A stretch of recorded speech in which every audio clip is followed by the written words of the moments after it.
Olá, seja muito bem-vindo, seja muito bem-vinda. Eu sou a Gabriela Varela, esse é o Videocast em Detalhes. Aqui sempre com um convidado, com uma convidada, a gente mergulha numa temática, numa notícia importante do momento.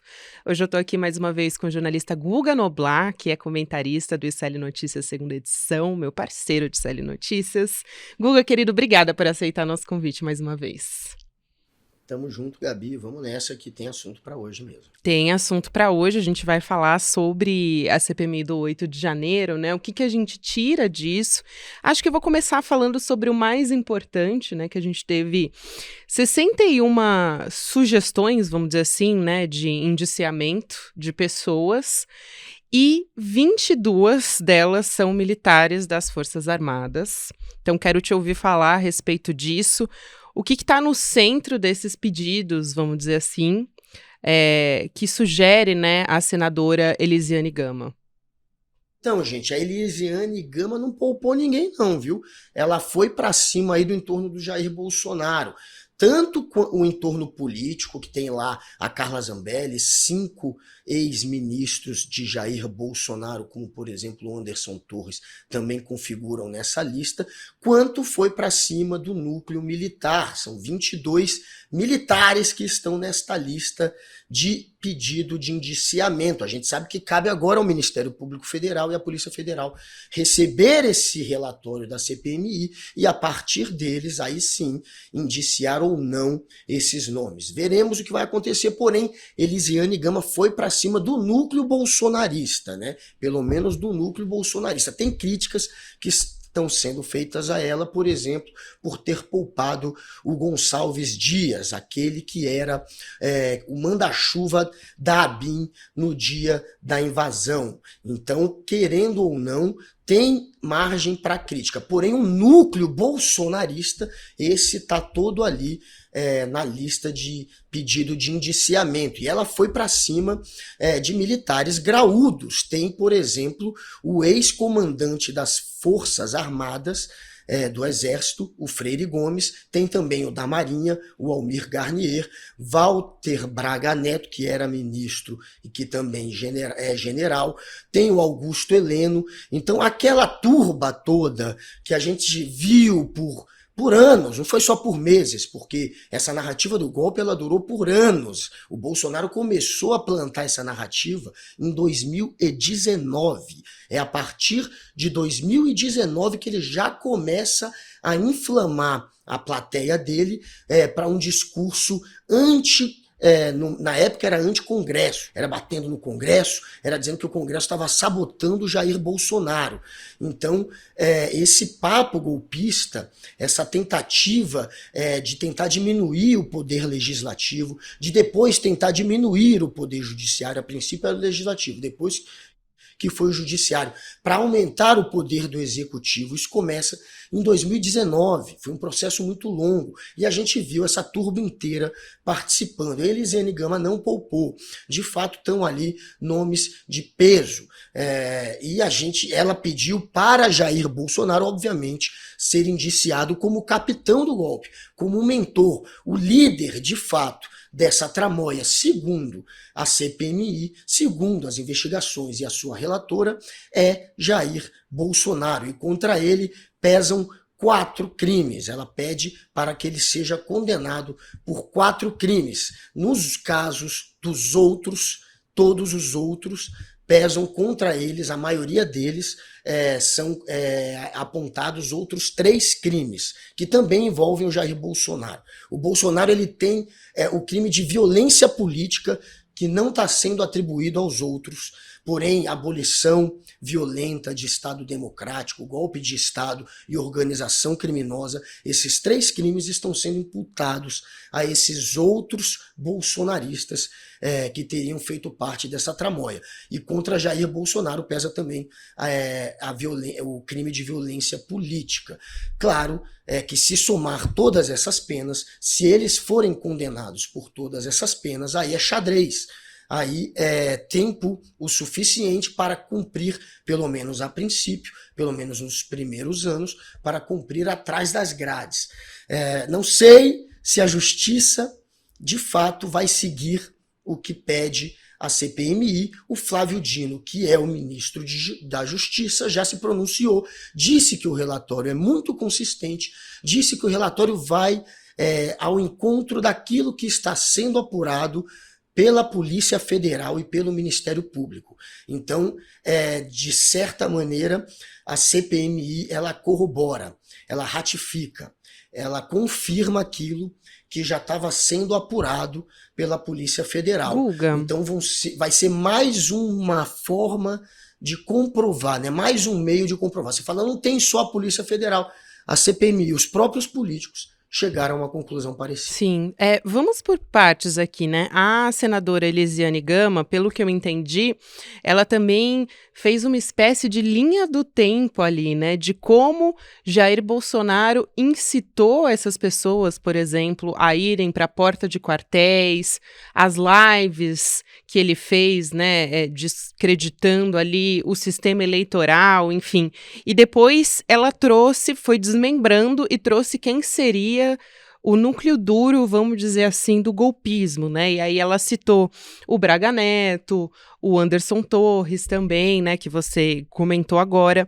Mas faltou, você acha, a CPMI ouvir Braga Neto, ouvir Jair Bolsonaro, que seria aí o mentor, de fato, e o almirante Garnier também, né? Que depois a gente soube, a partir de depoimento, que ele teria ficado animado, né, com a possibilidade de um golpe. A gente sabe que foi por conta do presidente da CPMI, né, o Arthur Maia, que queria, como uma contrapartida, ouvir a Força Nacional, porque ele queria desgastar o governo federal, principalmente a figura do ministro Flávio Dino. Mas você acha que isso tira um pouco, talvez, a credibilidade desse relatório? Qual que é a sua avaliação?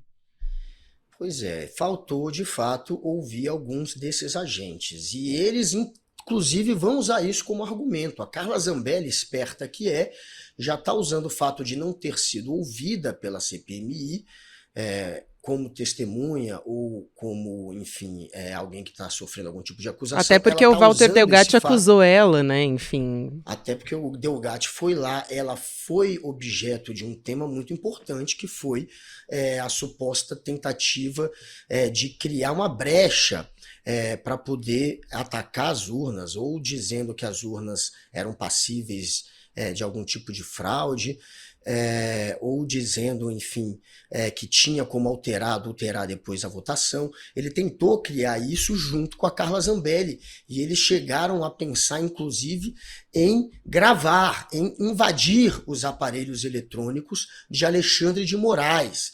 Ele diz que teve sim essa sugestão, e ele inclusive tentou comprar o mesmo cartão de telefone na TIM com o número do Alexandre de Moraes. Ele tentou subornar um funcionário da TIM para conseguir o número do Alexandre de Moraes para receber as mensagens que o Moraes recebe pelo WhatsApp. Então, teve uma tentativa de invadir os aparelhos eletrônicos de um ministro que simplesmente é do STF e preside, no caso, o TSE.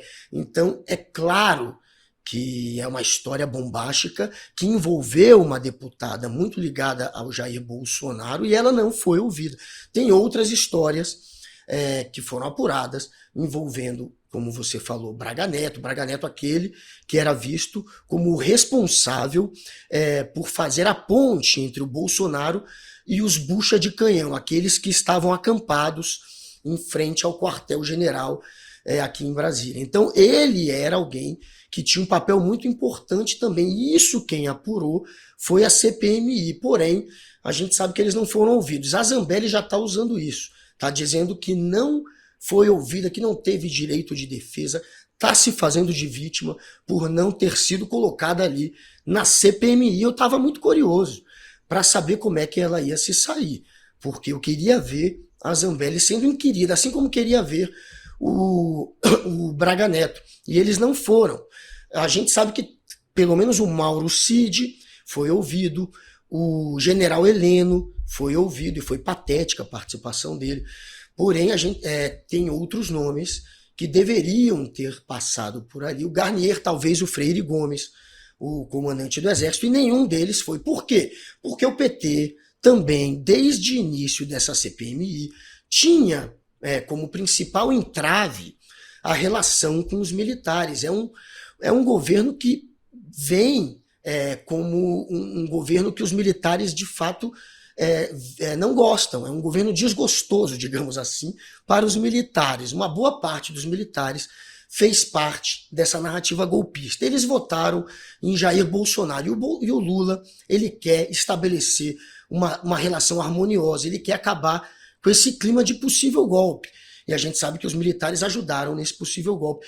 Então, o medo de criar algum tipo de relação ali na CPMI que pudesse desgastar ainda mais a imagem do PT junto aos militares, levou o PT a poupar parte da elite dos militares nessa CPMI. E isso aconteceu. A gente viu o que aconteceu. O PT não quis milindrar, digamos assim, os militares. Então, aqueles que estavam mais no foco acabaram sendo ouvidos. Aqueles que podiam se esquivar, eles deixaram se esquivar. O ministro da Defesa, o José Múcio, ele fez muito esse trabalho de tentar também negociar ali, junto aos membros da CPI, da CPMI, uma maneira de poupar os militares de alta patente, enfim, de não tentar carregar demais para dentro da CPMI os militares. Teve isso, a gente acompanhou, teve essa negociação do início da CPMI, quando ia começar. Um dos motivos do PT e da esquerda não apoiarem a CPMI era exatamente esse. Eles não queriam criar mais um distúrbio com os militares, sabendo que a Polícia Federal e o Ministério Público já estavam apurando tudo o que era necessário a respeito do golpe. A CPMI não tinha como avançar além do que a Polícia Federal já estava investigando. E não avançou além. De certa maneira, ela confirma, ela ratifica, mas ela não traz um novo caminho, ela não traz também nenhuma novidade. É isso que eu ia te perguntar não também. Tem nada que não tenha vindo se tem algo inédito Federal. nesse relatório. A gente não teve acesso a isso, né? A nenhuma investigação, a algo que seja novo para além do que a Polícia Federal está investigando, né? Porque o que a CPMI tirou de mais relevante foi a partir, inclusive, ou de relatórios ou de documentos que foram apreendidos pela Polícia Federal, seja mensagens de troca de telefone, seja extrato bancário, enfim. O que a Polícia Federal apreendeu nessas buscas e apreensões em aparelhos telefônicos ou conseguiu a partir de quebra de sigilo, isso foi compartilhado com a CPMI. Foi a partir destes dados que a CPMI conseguiu, enfim, conseguiu o que foi de mais relevante na CPMI, conseguiu, enfim, as contradições, conseguiu, enfim, os depoimentos, aqueles depoimentos em cima de algumas dessas pessoas graúdas, só foram feitos a partir do que estava sendo apurado pela Polícia Federal, e não pela CPMI. Eles viam o que a polícia estava fazendo e falavam, opa, isso aqui a gente precisa ouvir, opa, isso aqui a gente precisa, de alguma maneira, destrinchar, esse documento aqui a gente precisa vazar para a imprensa. Muita coisa que vazou para a imprensa, a CPMI, na verdade, foi a apuração da Polícia Federal, foi o que eles receberam da Polícia Federal e acabaram compartilhando com jornalistas. Então, novidade mesmo da CPMI não tem, mas corrobora, confirma. E mostra e aponta contradições. Esses depoimentos, eles servem para apontar ainda mais as contradições desses que estão sendo investigados. Alguns ali, como o general Heleno, passaram vergonha.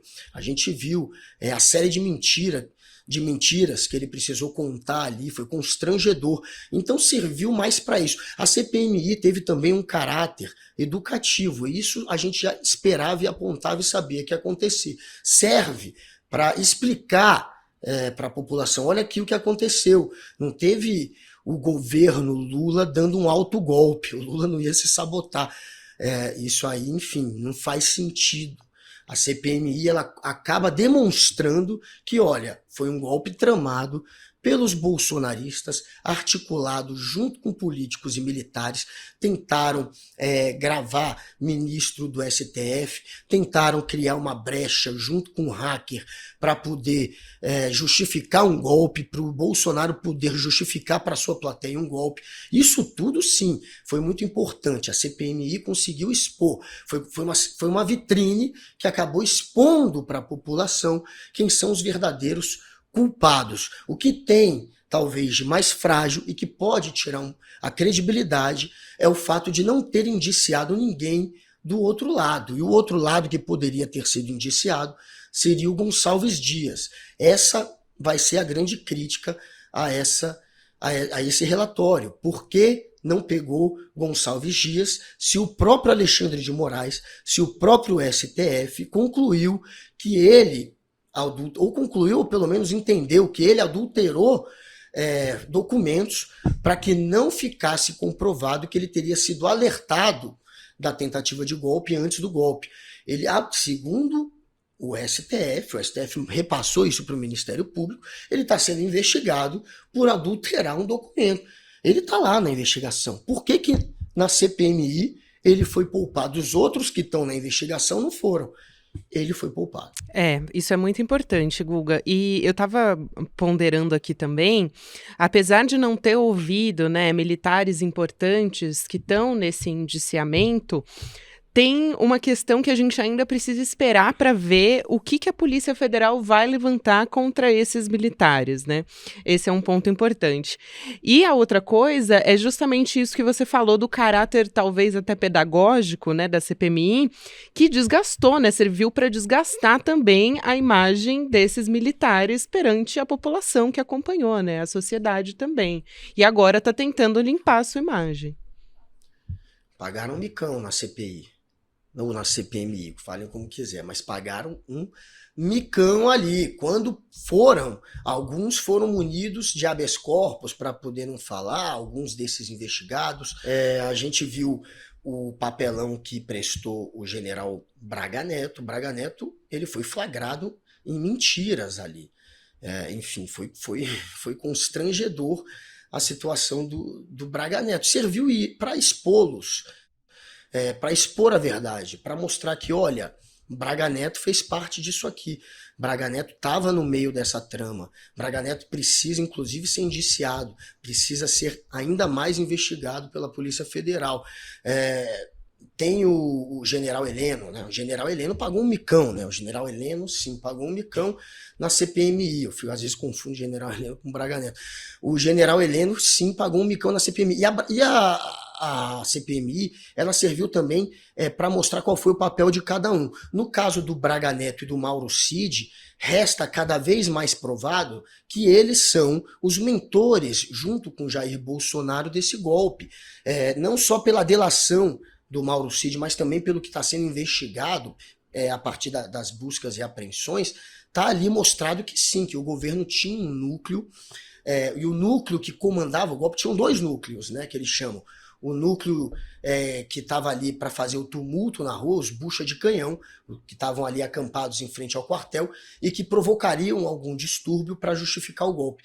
E aqueles que buscavam um argumento jurídico para justificar o golpe. Aqueles que buscavam uma cascata, uma mentira que pudesse, de alguma maneira, convencer as Forças Armadas, a Marinha, a Aeronáutica e o Exército a entrarem nessa história. E isso tudo aconteceu, gente. Eles provocaram um distúrbio, teve quebra-quebra em Brasília, dia 12 de dezembro, para tentar, supostamente, retirar da prisão um índio. Na verdade, era só uma desculpa para poder destruir Brasília. E teve o grupo ali que pensou, que articulou a minuta do golpe. A minuta do golpe ela foi levada até os 3 comandantes das Forças Armadas.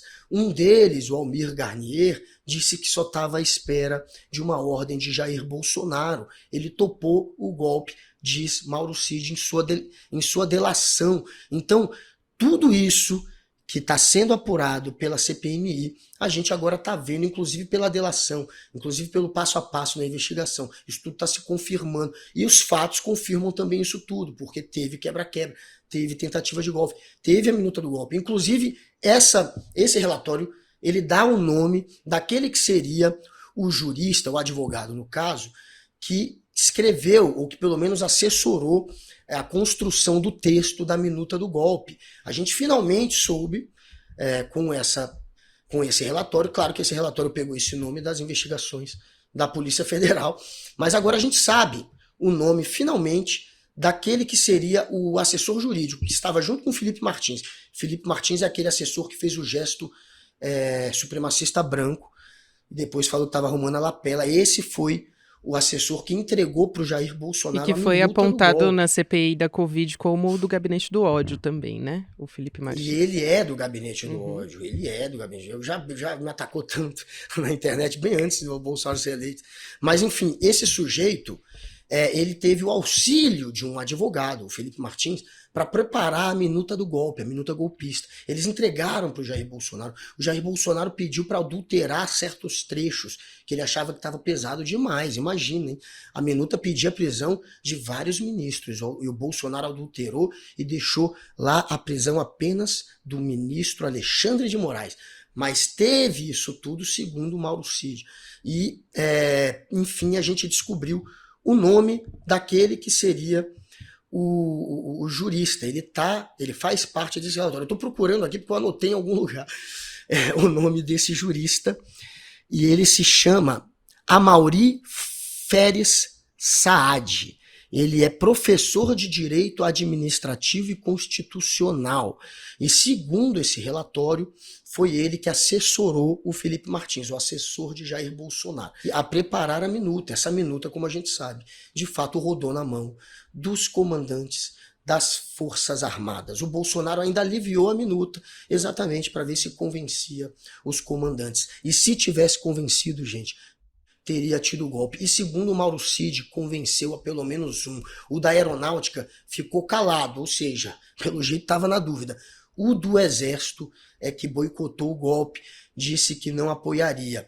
Pelo que tem vazado, não é também porque ele é um legalista. Pelas conversas que tem vazado, entre, por exemplo, o coronel Elcio, que trabalhava no Ministério da Saúde, era o número 2, junto com o major Ailton de Barros. Na conversa ali fica claro que eles dizem que o medo do Freire Gomes é que não daria certo o golpe, ele acabaria pagando por isso. Então, o que parece é que o Freire Gomes não embarcou nessa, porque viu que não tinha como sustentar um golpe. E não tinha como sustentar um golpe por quê? Porque não tinha apoio internacional. Os americanos, eles vieram ao Brasil 5 vezes, gente, para se reunir com gente do Exército, da Marinha e da Aeronáutica, com os militares, para fazer essa pressão, e para se reunir com políticos também, para fazer essa pressão, dizendo que não apoiaria golpe, dizendo que retiraria, por exemplo, o apoio militar que eles dão, que eles fazem treinamento de militares brasileiros, eles acabariam, por exemplo, com esses treinamentos. Eles ameaçaram cortar, portanto,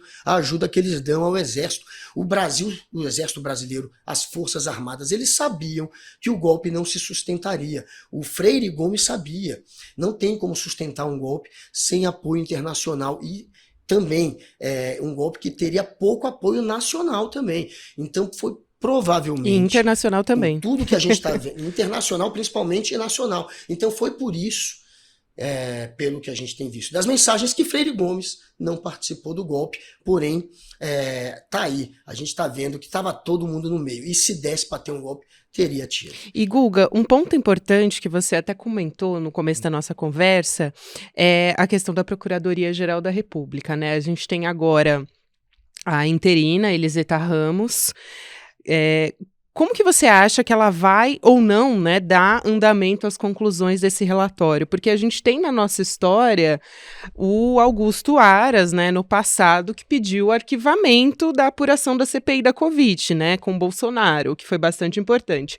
E esse ano a gente já teve outras CPIs também que não deram em nada, que foi a da Americanas, que era uma apuração, um escândalo importantíssimo, que acabou em pizza, e teve a tentativa de criminalizar o MST, enfim, e o governo Lula, né, enfim, historicamente, o PT, né, em governos do PT, a oposição tenta trazer o MST para a comissão parlamentar de inquérito para tentar, de alguma forma, fragilizar os governos do PT. Mas especificamente sobre essa CPI do 8 de janeiro, né, que a gente tem tanta substância e que, de certa forma, pelo que a gente vê, né, apesar de ter algumas ponderações, me parece que Elisiane Gama, né, e de maneira geral a base do governo sai vitoriosa nesse caso. Como que você vê o andamento da PGR agora com desculpa, eu esqueci o nome dela, a Eliseta Ramos. Eliseta.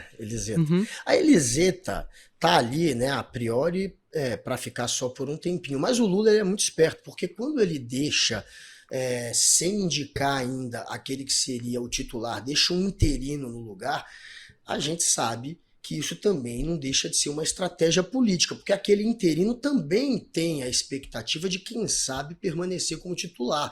Vai que ela agrada o suficiente para ficar como titular. Há uma pequena chance disso acontecer.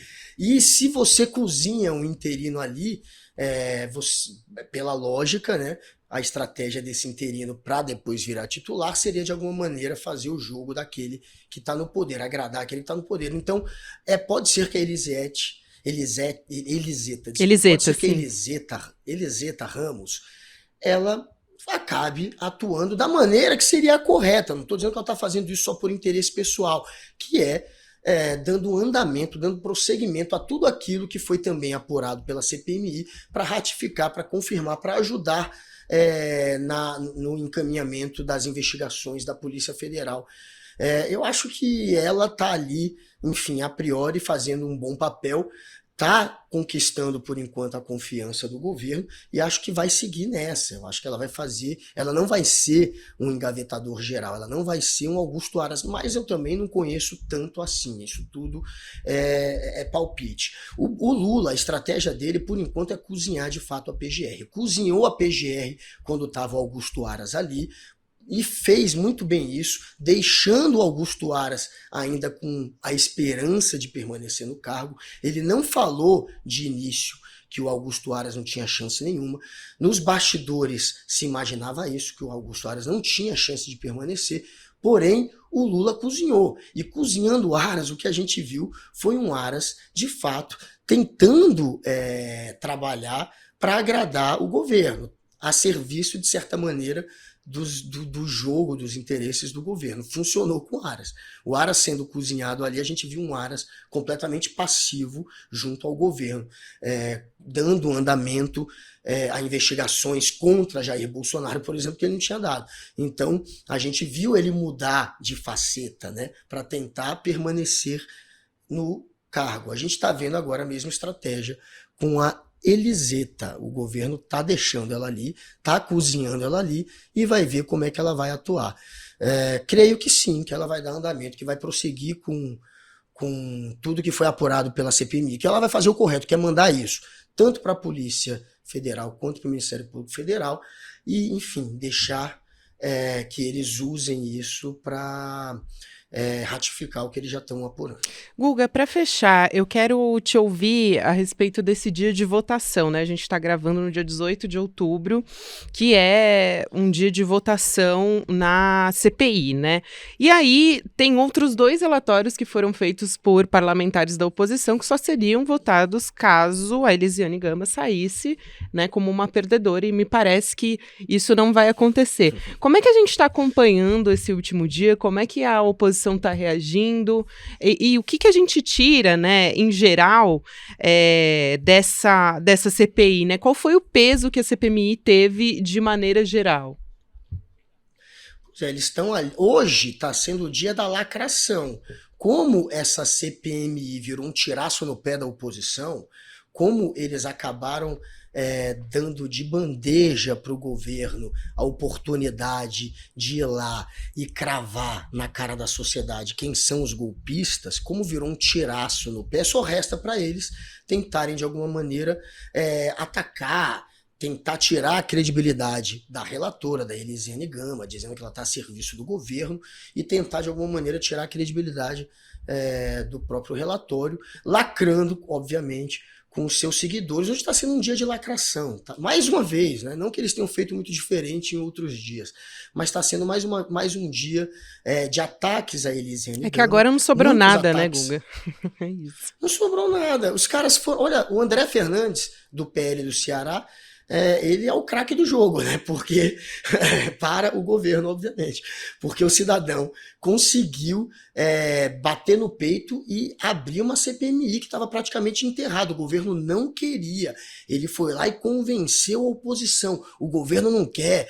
Vamos, é uma boa. A gente sabia que não tem como você abrir uma CPMI para investigar um golpe dado pelo Bolsonaro, que foi dado contra o governo Lula, e depois culpar o Lula por isso. É patético, mas eles quiseram fazer isso. Inclusive, no relatório alternativo, já que você tocou nisso, eles vão pedir, eles pedem o indiciamento de Lula. Dizem que Lula participou, deixou acontecer, sabia que ia acontecer o golpe e deixou acontecer o golpe. Claro que eles vão ser derrotados, a gente sabe que a maioria da CPMI é governista, a CPMI soube jogar, o governo soube jogar, porque a princípio teve aquela discussão, vai escolher o relator ou vai ficar com a presidência? E o governo atuou muito para conseguir colocar um relator, no caso a relatora, a Elisiane Gama, que é alguém afinada, de certa maneira, com o governo, apesar de ser de um partido de centro-direita.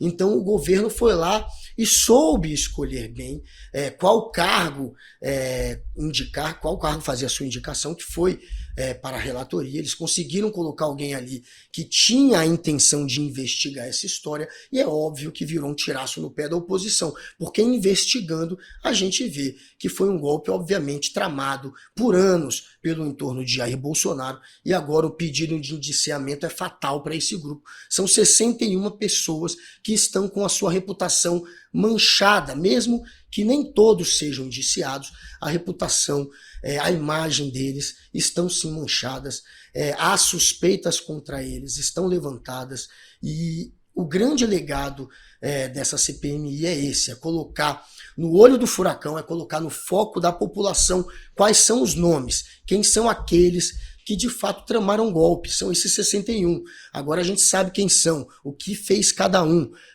como que se configurou o golpe, desde o momento que o Bolsonaro começa com as suas lives, ou depois indo para suas motociatas, ou passando depois pelos seus comícios no 7 de setembro, tudo isso configurou uma narrativa que levantou a possibilidade de golpe. E depois vem o grupo que ele prepara, os bucha de canhão que ele prepara para quebrar a cidade, vem o grupo que ele prepara para pensar a minuta de golpe. Isso tudo agora está muito bem exposto pela CPMI. O grande legado, de fato, é esse, é deixar tudo muito bem desenhado, amarrado e com o nome de todos aqueles que são os golpistas estampados aí para a população poder ver e cobrar da justiça que cada um deles seja apertado, seja investigado e seja preso, se for o caso. Esse é o grande legado da CPMI. É isso aí, Guga. A gente vai ter que ficar em cima agora, né? Da PGR, inclusive, continuar acompanhando, mas esse é o legado que a gente deixa. Quero te agradecer muito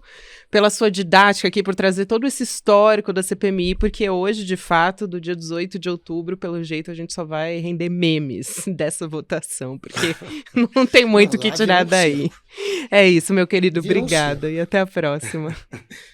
Até a próxima, gente. É isso, virou um circo para essa gente da extrema-direita que deu um tiraço no pé fazendo uma CPMI que é ruim para eles, só resta tentar lacrar. E essa gente é tão insignificante que mesmo com uma CPMI que é ruim para o que eles defendiam, ainda assim é bom para eles, porque eles só têm mídia, esses deputados e senadores da extrema-direita, eles só têm mídia, eles só têm palanque, eles só têm palco quando tem um caso como esse, quando tem uma CPMI. Até quando é ruim para eles, não deixa de ser bom, porque eles acabam aparecendo.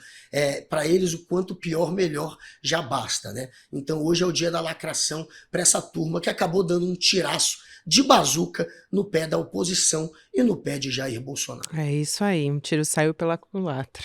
Obrigada, Guga. Um beijo, meu querido. Valeu, até a Gabi, próxima. Beijo. Até mais. Bom, o Videocast em Detalhes fica por aqui, mas antes quero trazer aqui A informação, para quem ouve o Em Detalhes todos os dias, já sabe que o portal do ICL Notícias está no ar. Se você não acessou, eu convido você a acessar agora mesmo, iclnoticias.com.br. A gente já está online com informação todos os dias, super quentes para você.